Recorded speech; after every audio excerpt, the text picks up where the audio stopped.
शनिवार 3 फेब्रुवारी 2024 संत मार्क लिखित पवित्र शुभवर्तमानातून घेतलेले वाचन। प्रेषित येशूजवळ जमा झाले आणि आपण जे जे केले आणि जे जे शिकविले ते सर्व त्यांनी त्यास सांगितले। तेव्हा तो त्यांना म्हणाला, तुम्ही रानात एकांती चला आणि थोडा विसावा घ्या, कारण तेथे पुष्कळ लोक येत जात असल्यामुळे त्यांना जेवावयास देखील सावड होईना। तेव्हा ते मछव्यातून पलीकडे रानात एकांती गेले।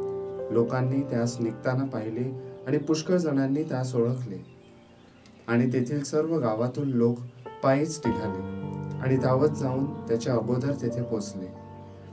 येशू मछव्यातून उतरला तेव्हा त्यांनी लोकांचा मोठा समुदाय पाहिला।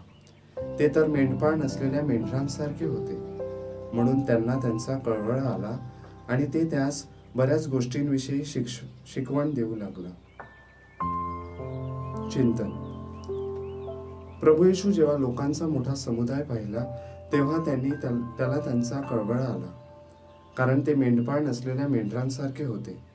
आपण परमेश्वराचा मार्ग दाखवण्यासाठी आणि शिकविण्यासाठी चांगल्या मेंढपाळांची आवश्यकता भासते। जर मेंढपाळ चांगला नसले तर मेंढरे भटकू शकतात, म्हणून प्रभू येशूला अशा भटकलेल्या मेंढरांचा कळवळ आला। प्रभू येशू स्वतः उत्तम मेंढपाळ आहे आणि उत्तम मेंढपाळ आपल्या मेंढरांसाठी स्वतःचा प्राण देतो। प्रभू येशू आपल्या बलिदानाने ही सर्व मेंढरे एका छत्राखाली एकत्र आणली आहेत। संत पेत्र प्रभू येशूला आपल्या आत्म्याचा मेंढपाळ आणि संरक्षक म्हणून संबोधतो। प्रभू येशूने आपल्या मेंढरांना एकत्र करण्याचे काम त्याच्या अनुयायांवर सोपविले आहे आणि प्रभूच्या मेंढरांना एकत्र आणणे व एकत्र ठेवणे हे पवित्र कार्य आहे। एक उत्तम मेंढपाळ म्हणून प्रभू येशू आपणास आपल्या जीवनाच्या लढाईमध्ये सहाय्य, सामर्थ्य आणि आश्रय देण्यास सदैव तयार असतो।